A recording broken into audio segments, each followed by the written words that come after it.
It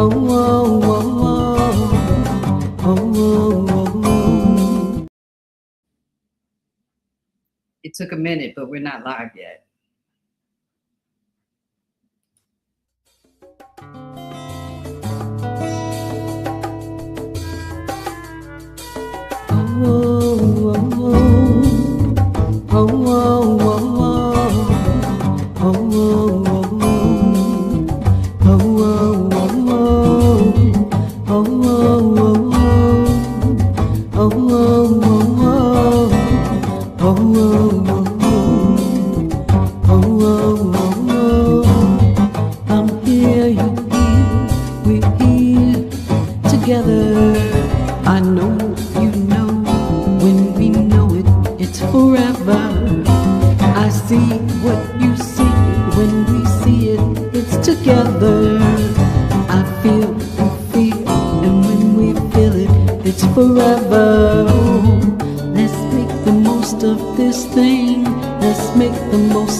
Good morning and good morning. Welcome in. We are here at Coffee Break Live with Senabella, and I'm happy to be here as your host today, introducing you to wonderful, wonderful people from around the city of Chicago and around the world who will come in and discuss a myriad of things. But this morning, I'm super happy to say that there are so many wonderful things that are going on in Chicago. And we have with us today a guest who can not only speak on it, but on the current activity of what's going on in cultural arts in Chicago and around the world. How is that affecting us? And what will we do as a result of that? And what is our investment as people into cultural arts? What can we anticipate? I mean, there are so many things. I want to say before I bring in our guest, Pemon Rami, that I too come from a very diverse cultural background in the arts. And when you come up generationally and you have parents and brothers and or sisters or people who are in the arts, it's something that becomes a material reality for you in your life. And as a result of that, for me, from 5 years old at Holy Angels and the Little Angels, all the way up until today, I have been completely immersed in cultural arts, not only from the place of, say, performing artists, but producing, writing, helping to create the landscape that others come into.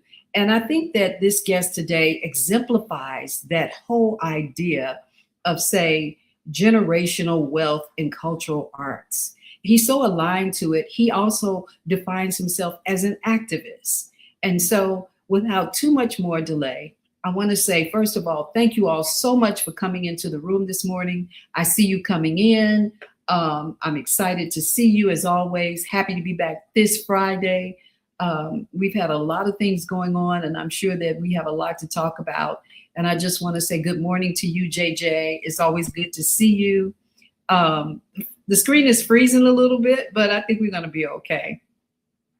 And I see you, Robert. You know, you say you're having tea. I love that. And of course, I'm having my coffee.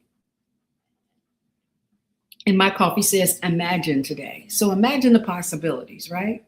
Imagine, imagine, imagine. Good morning, good morning, and good morning. Good morning, Robert. It's good to see you. How you doing over there? We just had a little inbox chat. I hope your spirit's up and you're revving to go. I'm pretty sure you are, because you know you're a pretty resilient guy. And of course, I have my beautiful friend Zimra in the house. Good morning to you, beautiful. It's good to see you. I know you all are excited. I've had people tell me already, I'm going to get the book. I want to talk to them. So without any further delay, even though I would like to see a few more of you in the room, I know you will come as we do it. I see the room is filling up now. And I'm going to introduce to you, and for some who already know him and are excited because you know that he is here, and for those who have not yet met him, please let me bring to the forefront Pemon Rami. It is a pleasure being here. Thank you for inviting me. And it's always good to participate with someone that has such an interest in the community and its ability to be able to share information. So I appreciate the invitation. Oh, it's my pleasure. I was excited. First of all, I run into you all the time. Mhm. And I'm like, okay, I'm just going to ask him, hey, will you come and do my show? And you said, sure. And I'm like, I don't know why is it that whenever I'm in the supermarket and I see someone, they say yes. That's the way to get us. Um, and I think that most of us know the importance of communications. And part of our condition, I think, is the Mhm, fact that we don't have enough information about the good that we do. mhm. And so we have young people that are doing incredible work. Um, there is a future in us, it's just not projected. And so, if you don't see yourself in a position where you are encouraging the development of young people, their contribution to the commitment of uplifting their people, the give back of the talent that they have, then we're all going to be lost, So, as I have navigated through this world, we have, my wife and I both have worked hard to position ourselves with young people coming behind us. Mhm. So we focused on 14 to 19-year-olds when we first came back to Chicago. And 14 to 19-year olds. 14 to 9, yeah. That's a And unique age range, it 14 to was 19. because we knew that they were coming into their own and they would be going out with a voice. Hmm. And so we mentored over 800 young people during that period of time, some Oh, of which have gone on to do incredible work. And I don't mean incredible work in terms of entertainment. I mean, in terms of their ability to give back, to organize, to look at their community, to fight for social justice, to understand the contributions that you make and how you can utilize your voice. So it is those things that we have tried to impart to the young people that we work with. And the secondary part of that is to position them in a way to determine what they see when they look out of a window. Because you can see the ugly or you can see the good. You can see the young man that is taking care of his daughter. You can see the young lady that is being abused. You can see all of it. wow. But the question becomes, what do you do with what you see? Mhm. And what do you imagine it to be in terms of the world that we have to leave for the children that are behind us? So, Wow, that's pretty profound. That's a profound opening statement. What do we leave for the children that are behind us? First of all, let me give a little bit of context to who you are to some of those who don't know. You're an author, a professor, an international film producer, director, lecturer, historian, and a consultant. You have books that you have noted that are When Blackness Was Golden, which I'm highly interested in purchasing myself, and Observations from the Front Line. So, I mean, there are so many things that you can speak to. And so I want to make sure that we get as much as we can today and open up with a formal invitation to come back and have this, place where we can continue to discuss arts and culture and the dividends we can get out of it. And I think that you started with that when you spoke and said you have affected 800 young lives, your wife and yourself. mhm. So why don't you tell me a little bit about, can you go back and give me a little background about your wife and yourself and the early years? Because that's a lot. You Well, start, it is. When I was 9 years old, I played Little League Baseball in Stayway Gardens. That's where we grew up in the project in Stayway. And I was playing baseball, and I took the equipment back to the park district to drop it off. When I took it to the park district, there was a man and a woman on stage doing something. They were talking. They were doing something. And I stood there watching them. And I asked them what they were doing, and the guy said, "This is theater."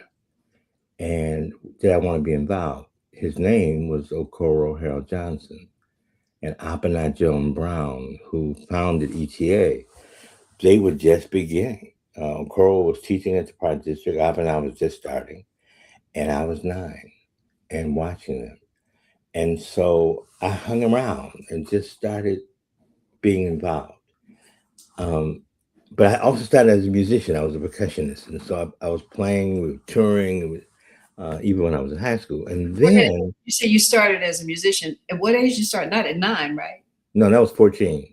Okay. My and this is an interesting story that I don't know that most people know. So when I went to Wendell Phillips High School, and my freshman year, they were telling us what we could take. So they offered swimming. But during that period of time, and I don't know how many people know this, if you were a male in CPS, you had to swim naked. I don't Oh, know. wow. Yeah, you did. Oh, And so I wasn't doing that. And so I said, what's the alternative to that? And they said, well, you can join the wrestling team or some sports. So I said, okay, well, I'll do wrestling because I'm not doing that. And so I joined the wrestling team, became very good at it, and met one of my closest friends. And we started this production group. We started touring around the city and putting on shows. And then I saw Oscar Brown Jr. oh, wow. Oscar did a show called Lyrics of Sunshine and Shadows around the work of Paul Laurence Dunbar. He was the first person to do a touring production in Chicago Public Schools. And I saw that show and I said, that's what I want to do. I didn't quite know what that was either, but it was a combination of music, dance, theater. And that's what I want to do.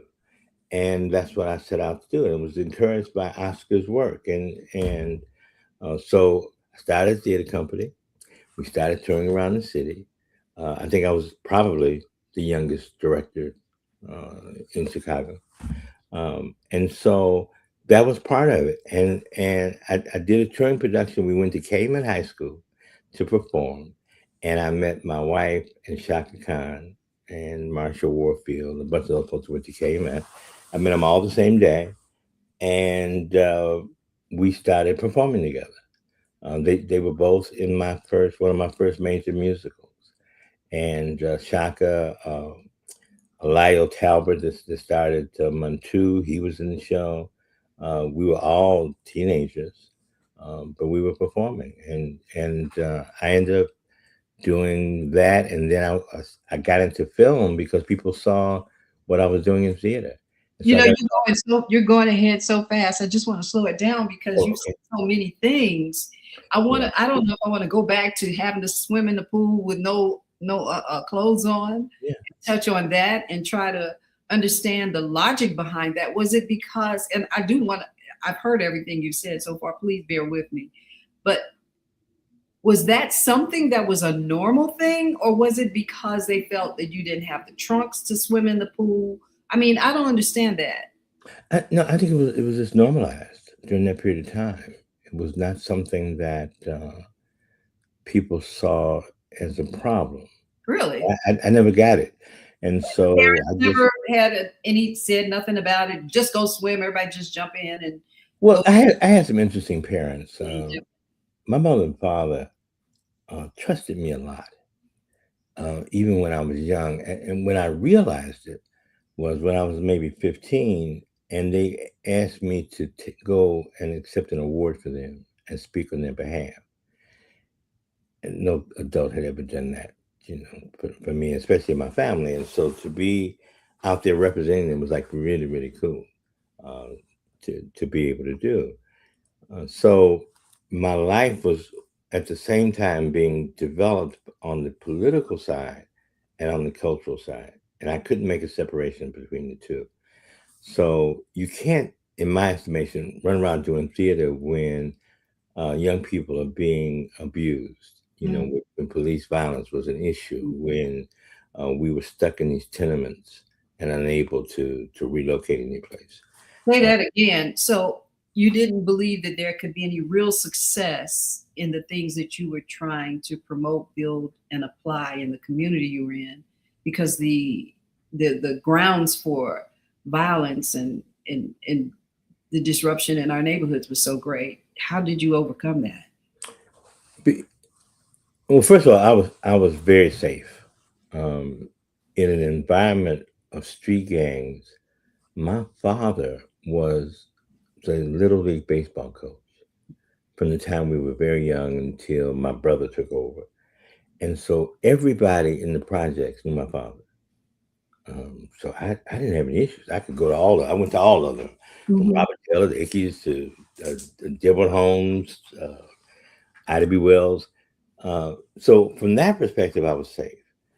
But what I'm really drilling down to is as we have tried to navigate this world, we realize that our talents are not necessarily what make us successful. Mm. The reason that I titled my book When Blackness Was Golden is because I feel that during that period, We were more concerned about the upliftment of our people than Mm. we were us as individuals. So that wasn't meant to be perceived as when Blackness was golden, as in sort of this royal look or anything. That, It is the rawness of our ability to find ourselves and to love ourselves. I mean, at the end of the day, everything comes down to how you feel about yourself. I heard Patti LaBelle once say that she didn't feel that she was a great singer until she got a Grammy. yeah, No matter how much she had worked and how much praise we gave her, it didn't matter because there's this condition that sits on our heads that says that we have to be accepted by other cultural groups to mm. feel good about ourselves. And so I fortunately came up at a time when we had all of these leaders and organizations all working for the same purpose. What was that purpose? To improve the quality of Black life. Hmm. And there were so many elements in it that you could divide the organizations, and we still didn't have enough people to fight all the stuff that was put on our backs. It very much feels like that's what we're doing today as well. We're still in the same fight, probably swimming in the swimming pools the same way, uh, Yeah. just aggravated in the presence of trying to achieve.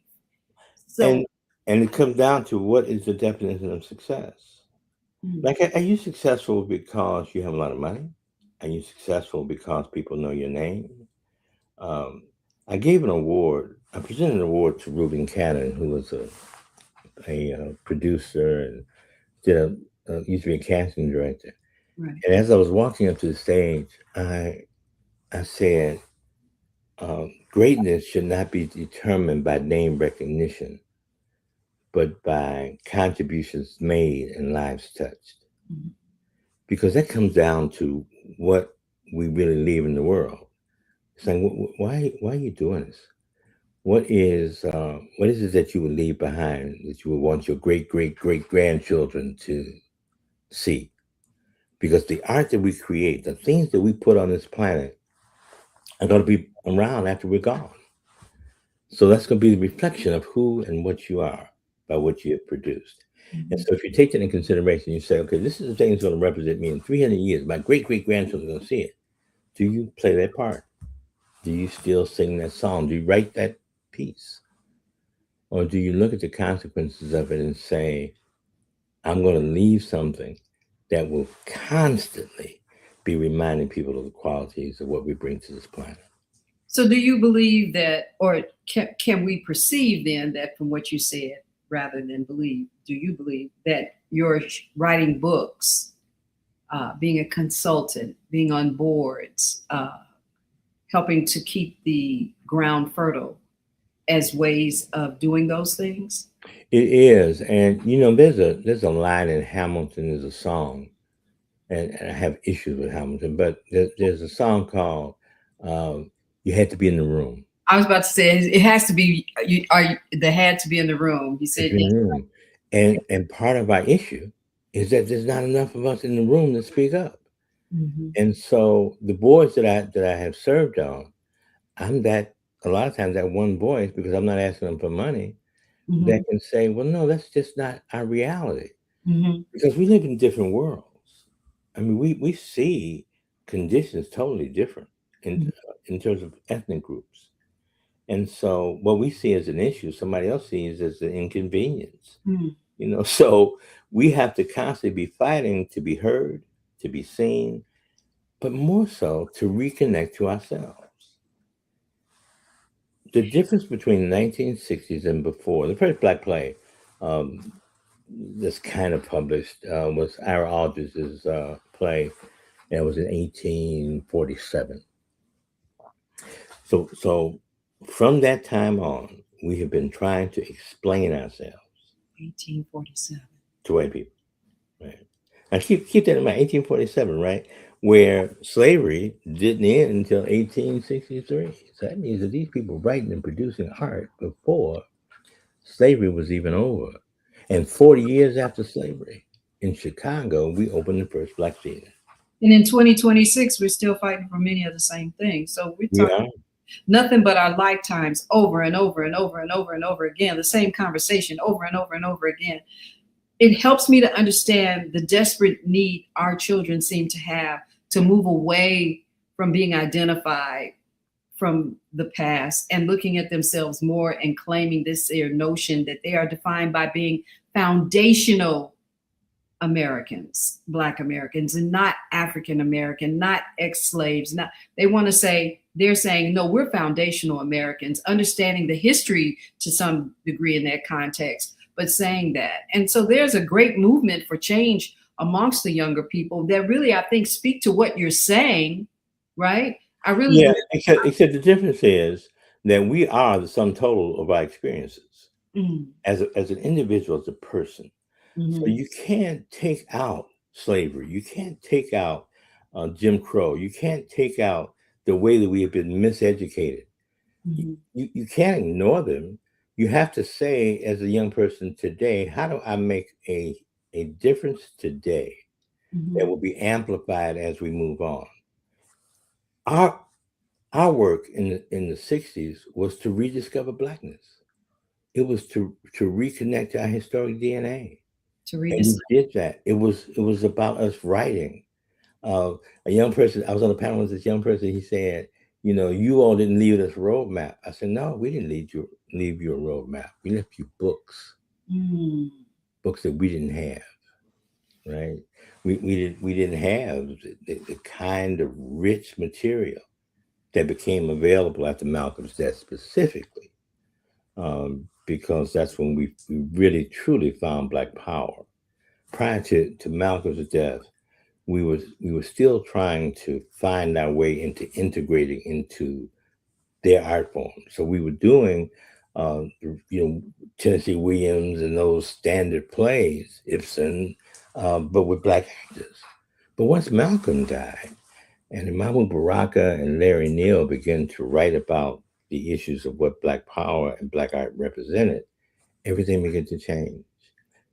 We began to write about ourselves. Musicians began to sing about our upliftment and freedom, and it had a tremendous impact. The athletes stood up and threw their fists in the air. The mhm. doctors formed the Black Doctor Association. The nurses formed one. The social workers, the African American Patrolmen's League. We began to structure Mhm. all of these places where we could find the good in ourselves and restore it to the rest of the world. And it's kind of true too, Pamon, that every generation thinks they have the idea to change. They have the they're starting a new movement. Well, You know? yeah, that too. But every generation did. Yeah. But they did what they could do within their own context. I mean, if you think about before 1964, Black people couldn't look white people in the eye. Mm, Something as simple as that. mm. If you were driving down, Michelle Alexander talks about this a lot. When you drive down a freeway during that period of time, you couldn't pass a white person's car. Don't say that. You had to stay behind them as long as you had to because you couldn't pass them. Talk about Or, running or out of gas. right, or in St. Louis where they had laughing barrels on the street. They had what? Laughing barrels What's on the that? street. Well, if you walking down the street and you Black and you find something funny, you stick your head in that barrel so that white people wouldn't think that you were laughing at them. Huh? You sure? Yeah. We I couldn't never eat heard of that we before. couldn't eat vanilla ice cream except on the 4th of July. Don't even start. Insidious stuff. Wait And a minute. so First of all, these are some things that I'm not familiar with. You couldn't eat vanilla ice cream, and you had laughing barrels so whites wouldn't think you were laughing at them. So that's that white insecurity that we keep talking about, but we don't have context to. So that makes yeah, sense now. yeah. Because they have to find you can only eliminate a problem if you cause it. We are not the cause of this and we can't resolve it because if if I do a movie and it's a Black love story, and it's just a love story, Mm-hmm. and you can't watch it because it's too Black, you can't see the love, Uh-huh. and you can't watch the movie because it's two Black people in it, you have a problem. Yeah. You know, there, Can There I was say today I'm having a problem watching white movies because ain't no black folks in it showing love. So it's reversed today. For me, it's like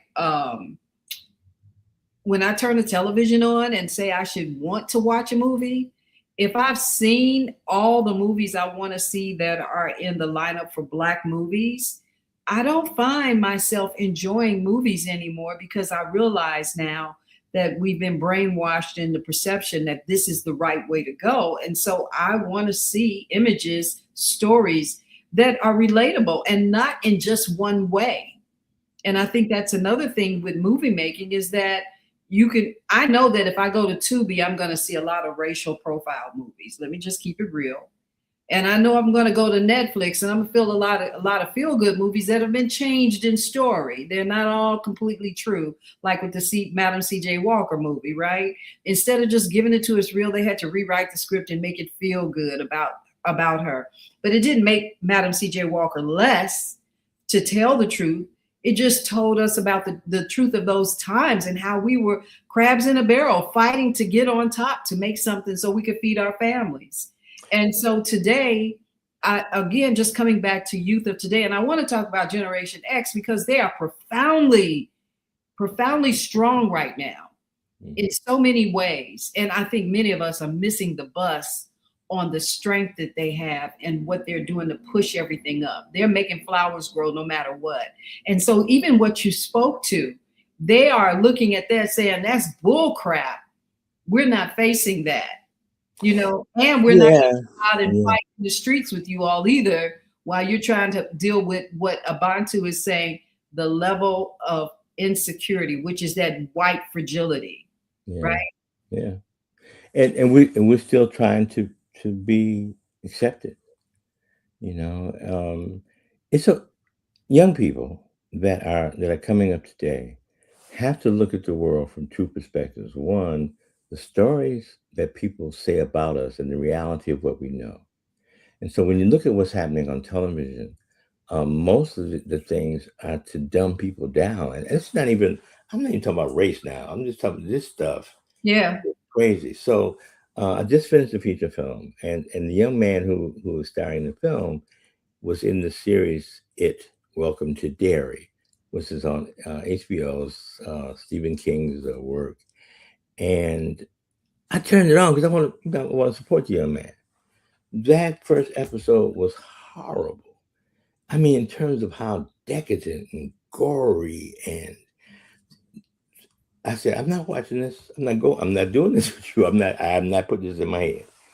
But I ended up watching it because the young man said it. I had to be able to talk about it. But as the movie goes on, I mean the series, they humanize it more. They deal more with the people than the demons, and it made it slightly more acceptable. But as we look at what we create, um, we have been sold on the notion that we're doing our own thing when we're doing anything but our own thing. We are encouraged and influenced by people, by commercials, and we buy into to them like they're true. And so, one of the examples, based on what you just said, that I give is if a white person came to me, and I'm a film producer, and they said, "I want to do this Shirley Temple story," and people that are here might know that she was a young girl and a dancer and became an ambassador. Anyway, if they brought that film to me, I would say, "That's wonderful. I will do it Hmm. if we show it through the eyes of Bojangles, who was the black person and she was the dance partner." Hmm. Hmm. Well, that's how we treat it in Hollywood. Hmm. We're going into other ethnic groups. We're sitting down in front of them, or we're going into black people that are in a position to say, "Well, I got to protect them from the other black people because I don't see myself with them." Uh, and so, as a result, a lot of times we don't really see the good that we're doing, even in film. When we talk about Tubi, Tubi has a tendency to um, do these, gang-driven, drug-driven movies.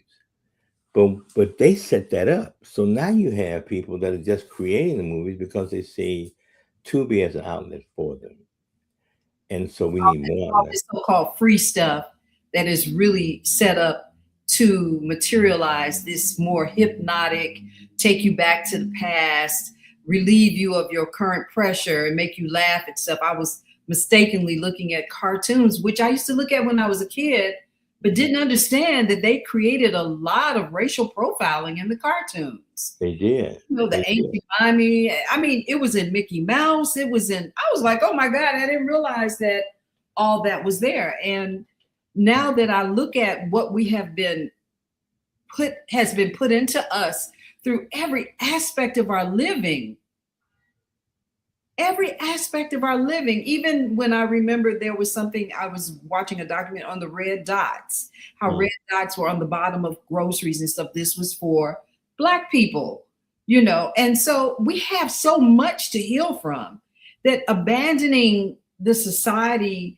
of what's going on right now is almost like the best healing we can do, and just integrating within ourselves and trying to support, level up, learn and understand our languages, what we're the language of what we say to each other, creating the kind of common sense communication that helps us to finally thrive with each other. You know, there's so much pain that we have inside of us that's ancestral as well as current, that we're, you know, it's something like as simple as trying to say, I'm gonna go buy the black pencils instead of going over to wherever you go to buy your pens and paper. We have a problem. They have a problem with a new app called Miria because it's Black and they don't have enough stuff on it, or they didn't know how to say the word. And I'm like, just like you can't say Miria, but you can say Amazon.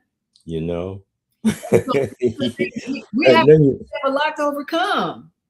yeah, no, we do, and we need a reset. Organizationally, we need a reset. And so I made a comment recently about the fact that marching, when people were marching in the '60s, it was the first time it had been seen. So it was media worthy, and all the media, because they had never seen dogs on people, they had never seen people beaten up, so they played it off, and it got a lot of coverage. When that era was over, Hoover and the government said, what we're not going to do is create any more Black messiahs. How do you do that? You do that by not putting them on television, by not giving them exposure, by ignoring their presence. And that, in essence, is what has happened. And so we've lost all of these entities that we used to get information from. And that's why I suggest the reset, because most of the organizations that exist in the '60s wrote a mission that was based on where we were then. So now, today, we have to look back at that and say, okay, is the mission the same? You know, Margaret Burroughs said, what should I tell my children who are Black? We're still asking that question today. So what is the answer today? Is it the same one that it was when she created the museum? Or do we have to go back and look at how do we move forward? And can we see ourselves in a future independent of anybody but ourselves? And maybe perhaps also, Pemon, if you don't mind my saying this, that we can look at presentation of ourselves as in the now, based on where we've been, but in a more present now. To look at now and say, now this is who we are and what we are. Maybe we don't have 20 million, but maybe we've got a million, right? And maybe we have a million great things to look at. Let's just start somewhere and become activated by the presence of now, and not get lost in the history, but use the history as a ladder to move forward as we're speaking about it, right? We're discussing that the past is a way to understand and know what we've been through and how we've accessed the future, right? But how do you pay homage to the presence? Well, I mean, first of all, we don't, as a people, we have begun to look at our history as something that is negative and always settled within the context of us being slaves. But the reality of it is that it's the resilience of the escape. It's the resilience of being able to move forward that's the most important. Well, when we look at today, there is. I was on a panel, and someone asked me, "What two movies would I want to make if I could make a movie about anybody?" And I said, Marcus Garvey and Haile Selassie. Okay. That those two movies would be epic. This is based on how they impacted the world. So the person who was on the panel, he said, "Oh, don't I want to see that old stuff?" Um, and I said, "So how do you justify Raiders of the Lost Ark? Mm, How do you justify Tomb Raider? that's right. Because those are old movies. I mean, those are old time periods, That's right. but Right. they're told in a contemporary way. Mhm, So we don't have to give up the past. mhm. We have to repurpose it in a way that's most beneficial to us. And and the people that are coming behind us have to be encouraged by a new discovery and not by copying that which is now in front of us. I totally agree with that.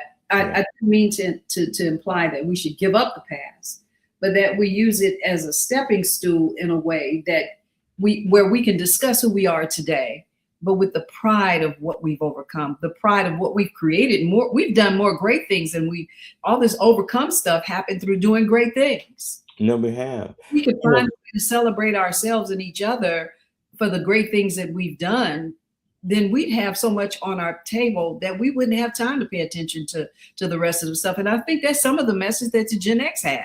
They're like, let's try to figure out how we celebrate ourselves right here, right now.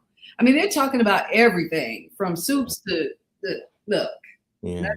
Yeah. And what they lack that we didn't are institutions to have those discussions. During the '60s, we had the Topographical Research Center, we had the DeSalvo Museum, the Southside Center for the Performing Arts, Southside Community Arts Center, Transitions East, the Communiversity, Afro Arts Theater, Ile-Ife, the African Temple. I can go on and on and on about all of these places where we can have the kind of discourse that the two of us are having now. How do you know what's right? Where do you get and how do we create masters? Because most of the masters that are being defined by for us are not being defined by us. So I like August Wilson's work in general, Hmm. but he's not necessarily my favorite writer. I hear you. But he's pushed as the greatest black writer. Well, that's our fault when we don't explore all these other folks that have done this wonderful work. I mean, people still say today that Capitol Records is the house that Nat King Cole built, right? Hmm. Capitol Records building the round in Hollywood. Well, if that's the case, then that's an answer for reparations. If he built it, give him his money back. You know, We're going to get on reparations, but what other you just mentioned? I was about to say his name. You just mentioned him. You said August Wilson. Mhm. What other playwrights? What other published works of art works that are out here that you think are critical that should be highlighted more? We can go back to the library and talk about more. I know my grandson, he loved reading. I was going to say parables of. Oh gosh, how could I forget it? He was in the book all the time. It's here at my house, but I'm gonna sour. Mm. What's the name of it? Anyway, somebody put it in if you know what I'm talking about. But go ahead. Can you respond to that? Yes, I because I started the theater so young, I had to do a lot of work because I had to not only know why I was creating, but what the past was. So the earliest recorded theater here in the United States was Congo Square, and that was in New Orleans. So if we look at our own development, we can see the phases that tie into history and events that cause us to be where we are. For example, in I mentioned the formation of the first black film company in Chicago. Well, uh, Oscar Micheaux behind him produced 40 films during a period where we didn't have any buildings. We didn't have any kind of distribution system. We had very little media, but he created 40 films. How do you do that Right. in that environment? And then after that, what happened? How do we get from a point where we're producing all this stuff and then we end up doing nothing? It ties directly to the development of sound and color because black people and the cameras that we had were the old black and white ones that you had to have somebody play behind it. There was no sound. I So love once sound was created, we would put out a business for that. Then what happened after that? As we began to develop again, the depression happened. But during the depression, they formed the Work Progress Administration, and they gave all these actors and artists places to work because they had to get people back to work. So you see all this work by Zora Neale Hurston. You see the work that was done in the South by the photographers. You see in Harlem and in New York the work that Ted Ward and Richard Wright and like you those folks were doing. A lot of it had to do with that. And then what happened? It went it. away again.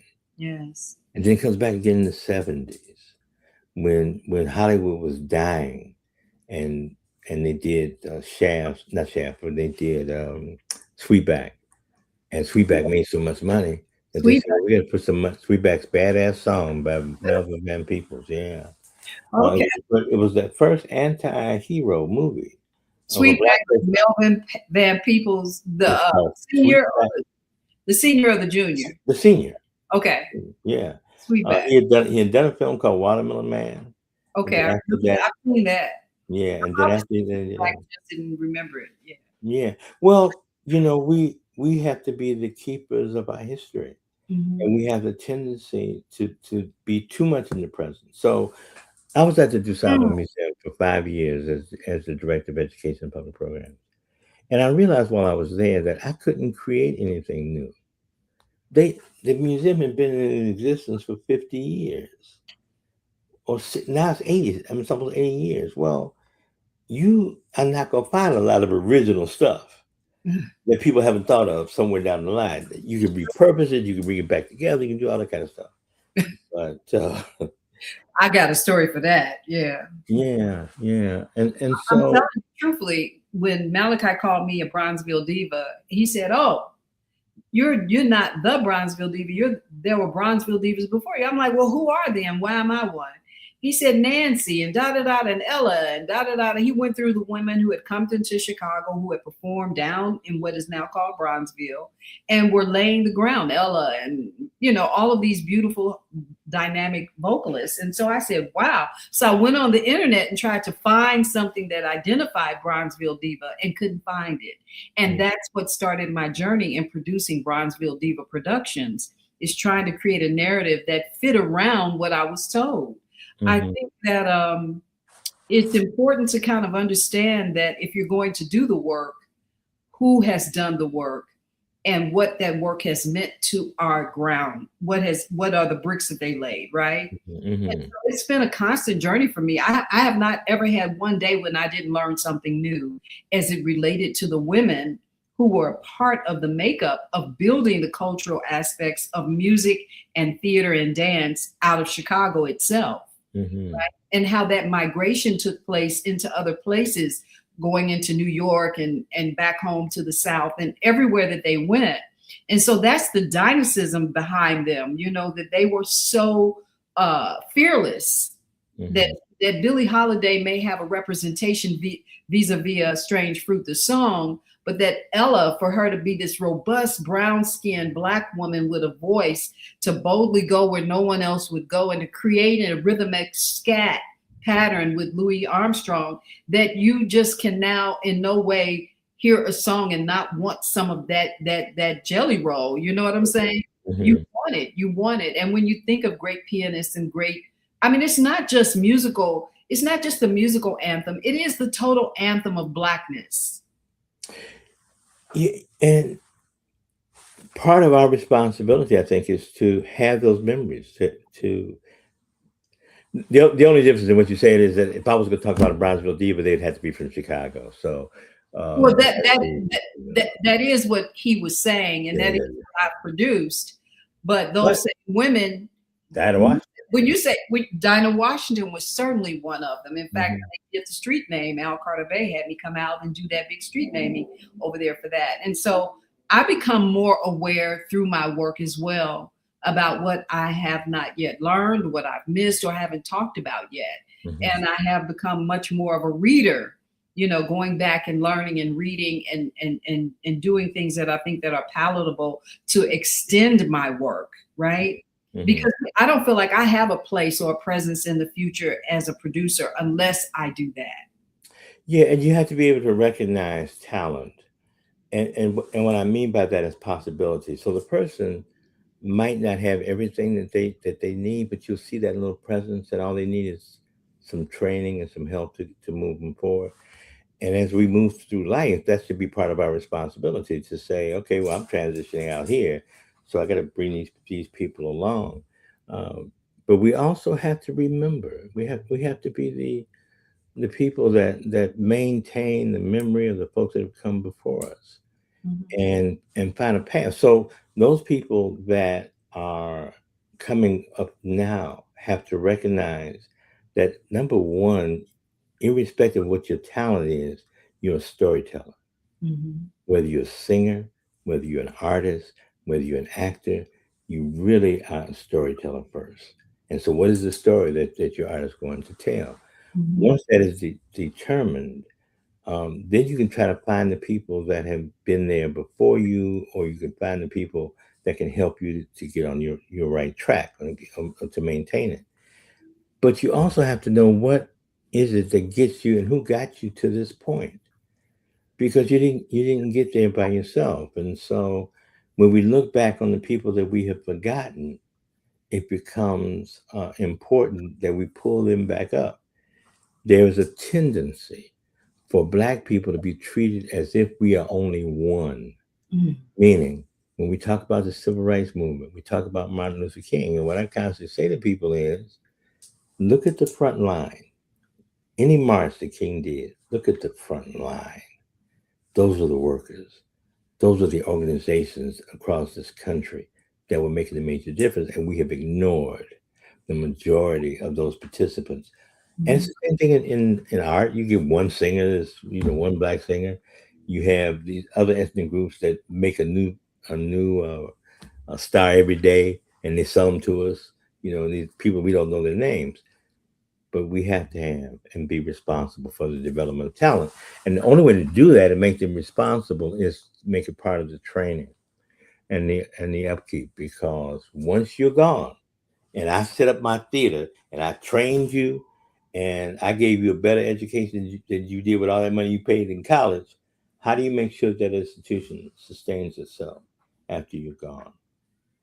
Well, we're going to take a quick break. It's going to be short, and we're going to come right back. And my question to you then in coming back is today, what is happening today in cultural arts, activism, and the proliferation of messaging here in Chicago? Have it. And what are you doing to help make sure that gets out? Cool. Be right back. Peace and love. I'm Michelle Renee, host of Education Nation, live on the Female Solution Global Network every second and fourth Sunday from 12 p.m. to 1 p.m. The intention of Education Nation is to raise awareness about the literacy crisis and to offer information to combat the problem. The goal is to awaken an army of reading coaches and mentors. You will experience guests who are doing their part in the community to ensure youth in their circles are reading and thinking critically. I look forward to serving you in this capacity. Literacy is freedom, and Education Nation will offer information and strategies to help ensure our young people stay free. And there it is. So Mhm. please, if we can pick up from where we left off, we're talking about cultural arts and how it's defining and making a movement here in Chicago on the ground, and what your role is in making sure those things are defined and replete with what is needed. On a personal level, I am a seeker of talent. And so whenever I go any place, I'm looking for who in that room should I pick up? Who in that room should I make sure that they become part of the performing apparatus that we have in place? So I attended XL Film Festival last summer, and there was a young man there who was running the show. He was doing interviews, he was wrangling the guests, and I just watched him. And then when we were doing our feature, we hired him for that. I just did the same thing in another space. So as I go around, I try to look for people that only need a connection or a little push. What is happening in Chicago? Chicago is still the top place for the development of Black institutions in the country that we own, that we're building, that we still have connections with. And even though it's not advertised, we still have a connection with each other. So you have the BACA, the Black Arts organization, that is a compilation of music, art, dance.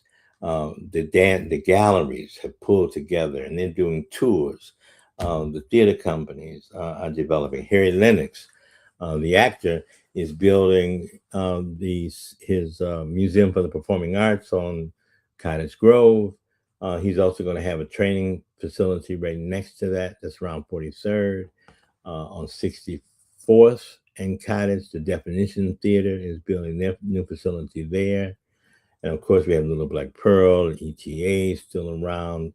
Jackie Taylor is expanding her operation on the north side, which also includes her building a new theater, a smaller one inside of the existing building.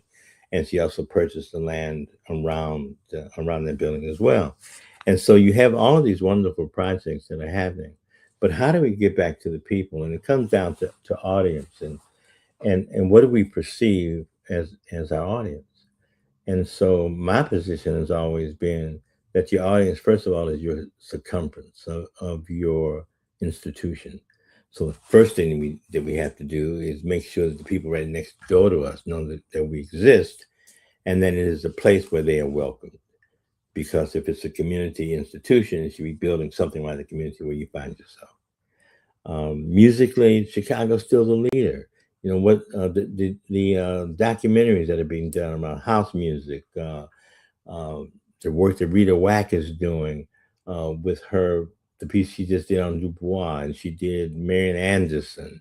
So there's an incredible amount of work that is being done. The work that the tribe is doing in the written world, the work that Angela is doing with the Obsidian Collection and Angela Ford, and her distribution of images and the control of the images of our lives.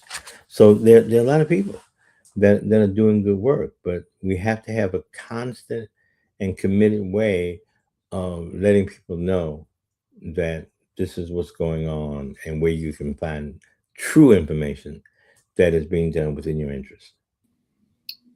Wow. And so that's a lot, and it's not even everything. A lot of people don't know that Henry Lennox is from Chicago, right? Yes, he is. He was a school teacher here, and ended up doing Five Heartbeats, and it moved his career on, and then he was on the Blacklist for a long period of time, and so he's a working actor, and he's a working actor that's giving back, and so he's come back home, and he's building an institution because one of the things that we suffer from is where do we give our stuff? Mm-hmm. We have collected a lot of material, so where does it go? Well, if it goes to the Smithsonian, that's controlled by the government. Yes. If we go to the Chicago Public Library, which is the Woodson, that is controlled by the city. And so it's the mayor. So where do we put our stuff that's in the hands of Black people that we can say, we're going to do something in Thurgood Marshall without being forced to add Clarence Thomas? was Mm, did in mm, DC. mm. So, so building institutions, um, building a bridge so that people can go from the desire to reality of creating. Every film and project that we do, we include a lot of young people with us. So when I went to Nigeria to produce a film with Danny Glover, I took a filmmaker from Chicago, and he was in Nigeria with me for 6 months. So every project we do like that, we encourage people and try to find a way for them to move forward. Well, I want to touch on the subject that we really don't talk about enough, which is the aging African American person in the city of Chicago who wants to still be included. Not only that we are discussing that we need to pass down, and make sure that our young people are interrupted and given this here inclination to move forward with these things that we've been laying and creating fertile ground for, but how do you remain fertile in the community and remain a part of the scene, not just as ticket buyers and people who are creating stuff, but for myself even and others like myself who are out here and want to be a part of the big picture and be a part of it on the stages and in the places. How do we do that as the ground now becomes more developed, as a Henry Lennox is in? Here's his theater. So I totally anticipate that's going to be outstanding. So anyone theatrical who may be in it, who's been out here a long time trying to get their foot in the ground, how do we create those open gates for those who are here still thriving, working, trying to be a part of this scene? How do we do that? I'm gonna make some assumptions about you. When you started in this business, you probably did some talent shows. Well, I did a lot. I was in Yeah. Holy Angel, so I started there. Okay. And so that's something that I think is sorely missed now. I wanted to be a singer at one point, and then I heard Luther, and I said, I got to find something else to do. Right. So you can say you want to be something, but until you're up against the real talent that's going to push you to that next level, um, we have some issues. So to answer your question specifically, you don't wait by the phone for anybody to tell you what to do. To be a singer, you have to sing. There's nothing in the definition of being a singer that says you have to make money, that you have to do a record. None of that. It just says you have to sing. Right. Now, how do you apply it where you can make a living out of it? That's another challenge. But when you look at the development of institutions in Chicago, and I was on a panel with Jackie Taylor, OJ, Chuck Smith, it was a bunch of us. And I said to the crowd, nobody sitting on the stage is doing what they wanted to do or what we planned to do. We all wanted to be actors. But then you're an actor, then you look up and say, well, we need a director. So then we started directing. And then we said, wait a minute, there's a thing called a producer. Then we started producing. And then we said, wait a minute, we got to have a building. Now you are a landlord. You're so far away from what you started to do in terms of producing that you become something else. And sometimes that's what you're supposed to do. Yes. So within that process, talent is developed as a result of opportunity. We have to constantly be providing opportunities to our young people because they are the ones that will give us the answers to our salvation and reconnecting us. I love that. They will find that song, they will find that rhythm and that spirit that pulls us together, that makes us sit in a theater with other people and sit on our hands. But when we're in a theater by ourselves, we find a joy like no other. You know, you can go to see a play with an integrated audience, and then, they love it and they clap at the end. You go to a play with a Black audience, they dance in the aisles. We're different people.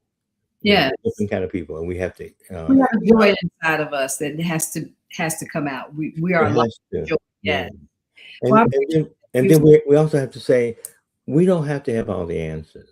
You have to have a part of it. I have to have a part. If you want to do the music thing and I can help with that, we have to look at how, if I want to make shoes and you want to make shoestrings, then we got a partnership. That's right. We're not competing. We're building an ecosystem.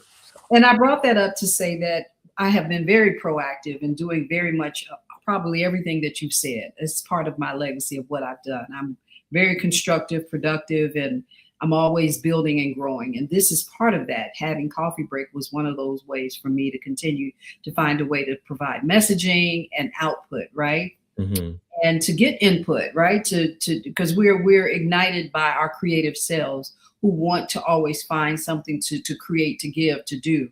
And not necessarily for self, but for those that will come in and learn from us as well, right? Mm-hmm. But I think that what has happened today is that people are excited about your being here because so many people who either get to see you and have heard about you or see you or want to know you get a chance to hear your voice and to know the who you are and how you've impacted this world that we're living in here in Chicago on the ground in the landscape. And I want to thank you for that, right? I want Mm-hmm. to thank you so much. You and your wife both. Just thank you all so much for what you've done, what you do, and what you'll continue to do. You're so vibrant and so lively.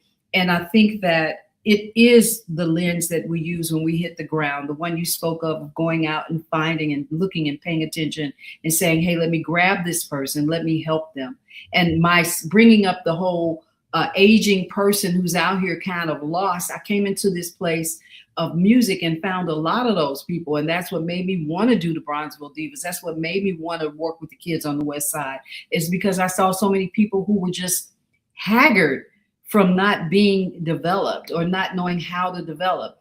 Just because you're creative does not mean that you know how to create. I will say that.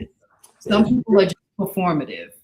And that's what I'm speaking to. The people who are just performative in the sense that they can get on the stage, but they can't create the necessary components that make the stage happen. Yeah. And what you said about the seniors, at some point, people have to recognize that is an audience. It's Mm-hmm. like a large audience. And so when I met with some of the people in the theater community here, I said, so why do all of you all look and taste the same? Aside from Jackie Taylor, because you know what Jackie does, and she has a footprint, she has a vision, a mission, and you always know what it is. The other theaters, they do the same kind of plays. They all mix up the actors. Well, where is our senior theater? Where's our children's theater? Where's Mm-hmm. our classic theater? So they can redefine their purpose and have a whole new audience. Who says that the plays have to be on the weekend?